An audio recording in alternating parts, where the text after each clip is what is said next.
अहम खबर आपको बता दें, 1 महीने पहले की गई थी अवैध बेसमेंट की शिकायत। यह बहुत बड़ी खबर है, बहुत बड़ा खुलासा है। 26 जून 2024 को दिल्ली सरकार के पोर्टल पर शिकायत की गई थी।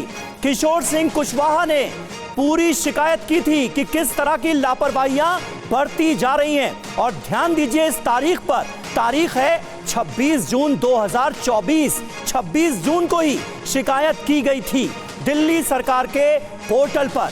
शिकायतकर्ता का नाम किशोर सिंह कुशवाहा, यानी 1 महीने पहले बेसमेंट की शिकायत की गई थी। उसके बावजूद भी पूरा का पूरा सिस्टम सोता रहा, हादसे का इंतजार करता रहा। और आइए आपको बताते हैं कि किशोर सिंह कुशवाहा ने अपनी शिकायत में उस वक्त क्या कहा था। 1 महीने पहले, मैं किशोर सिंह कुशवाहा निवासी करोल बाग तथा राउस आईएएस द्वारा बेसमेंट में परमिशन न होते हुए भी बिना एनओसी के क्लासरूम संचालित की जा रही, जिसकी लोकेशन ओल्ड राजेंद्र नगर करोल बाग नई दिल्ली है, और टेस्ट कक्षाएं संचालित की जा रही हैं, जिससे विद्यार्थियों और स्टाफ के जीवन को खतरा बना हुआ है।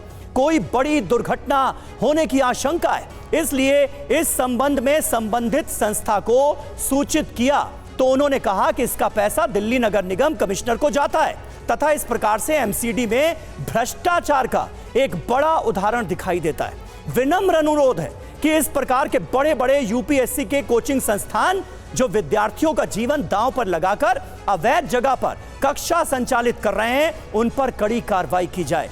आपकी अति कृपा होगी, धन्यवाद। विसल ब्लोअर ने 1 महीने पहले ही घंटी बजा दी थी, लेकिन कुछ नहीं हुआ।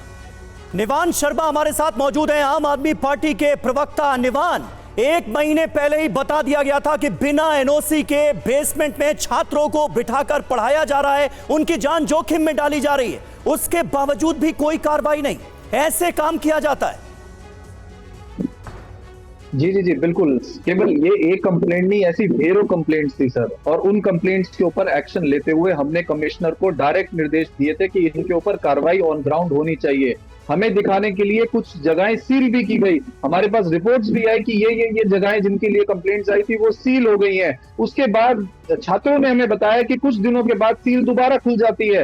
हमने, आप सौरभ भारद्वाज जी ने, हमारे मंत्री जी ने जो है वो एक वीडियो रिलीज किया। अभी आप इस इंसिडेंट की बात कीजिए। राउस आईएएस कोचिंग सेंटर में बेसमेंट में लाइब्रेरी चलाई जा रही थी, इसकी शिकायत 1 महीने पहले से थी, लेकिन इसे सील नहीं किया गया। एमसीडी की जिम्मेदारी बनती है या नहीं, सीधा सवाल है मेरा। बिल्कुल बिल्कुल, जो जिनको सील, जब ये कंप्लेंट थी उसके बाद अगर ये सील नहीं किया गया तो जिन अधिकारियों को इसे सील करना था उनकी जिम्मेदारी बनती है। और हम ये खुद चाहते हैं, हम ये खुद ये आपके सामने ये जिम्मेदारी से कह रहे हैं कि जो इसके अंदर रिस्पॉन्सिबल पाया जाएगा उसके ऊपर कड़ी से कड़ी कार्रवाई की जाएगी, चाहे वो कोई अधिकारी हो, चाहे वो कमिश्नर हो, चाहे वो जितने। अरे भाई, अगर बेसमेंट सील नहीं हुआ तो कार्रवाई से किसने रोका था आपको? कोई तो सिस्टम होगा ना जहां चेक होगा कि बेसमेंट सील होना है तो वो हुआ या नहीं हुआ।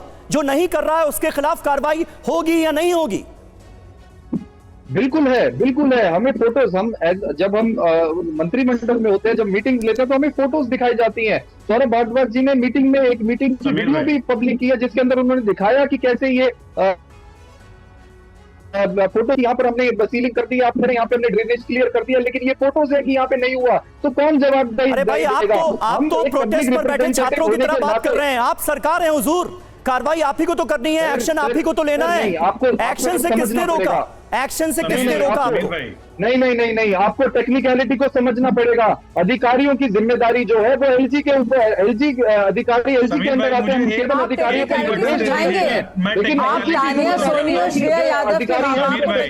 ये कहने की कोशिश कर रहे हैं निवान कि आप अधिकारियों के खिलाफ एक्शन लेना चाहते थे, लेकिन आपको एक्शन नहीं लेने दिया गया, एलजी की रजामंदी नहीं हुई। शाजिया, जल्दी से इसका जवाब दीजिए। समीर भाई, बिल्कुल, लगातार हम अधिकारियों के सस्पेंशन हो गई। निवान, आपकी बात हो गई। शाजिया, जल्दी से इसका जवाब। ये टेक्निकलिटी समझाएंगे, ये टेक्निकलिटी समझाएंगे। मैं इसके लिए किस मुंह से जाएंगे? तानिया सोनी के माँ बाप के पास और श्रेया यादव के माँ बाप के पास, और ये टेक्निकलिटी समझाएंगे? ये आप टेक्निकलिटी समझाएंगे कि एलजी साहब से हम लोग चिट्ठी लिख रहे थे, जो कमिश्नर है वो चिट्ठी लिख रही थी। ये चिट्ठी लिखने के लिए आपको यहाँ पे भेजा गया है? आपको चिट्ठी पत्री लिखने के लिए, प्रेस कॉन्फ्रेंस करने के लिए, हंगामे करने के लिए आपको सरकार को चुना गया है? निवान प्लीज, चुना गया आपको? निवान प्लीज बताइए।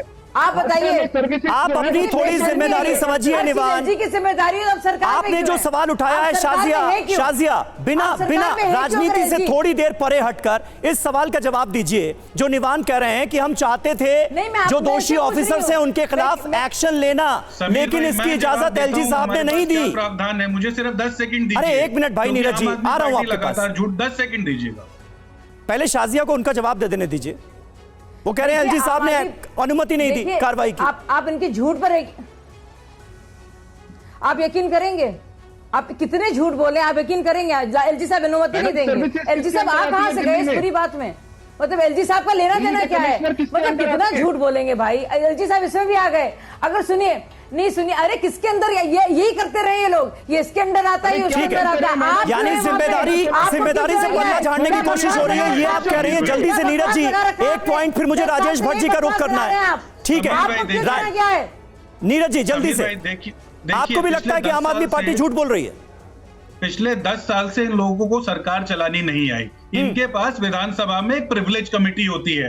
आप प्रिविलेज कमेटी में उस अधिकारी को और उसको आप उससे जवाब पूछते, हाँ। और आप उसके जवाब से सेटिस्फाई नहीं होते तो आप उसको चाहे टिल द कोर्ट राइजेस का ऑर्डर देते, चाहे उस पर 1 रुपए का जुर्माना लगाते, उसके जीवन का एसीआर खराब हो जाता, जीवन में प्रमोशन के लिए वो आदमी धक्के खाता। आपको 10 साल में सरकार चलानी नहीं आई और आप यहां पर झूठ बोल के टेक्निकलिटी समझा रहे हैं। ठीक है, आपकी नियत नहीं है।